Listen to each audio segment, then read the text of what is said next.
بعد قالب یخ نوبت قالب کرس. به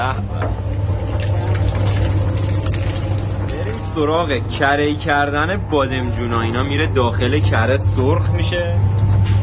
بریم ببینیم با این بادمجونای سرخ شده تو کره چی کار میکنه امیر انفجار. نوبت ادویه هاست که به گوجه اضافه میشه از آب نارنج. به این بادمجونا میاد داخل نون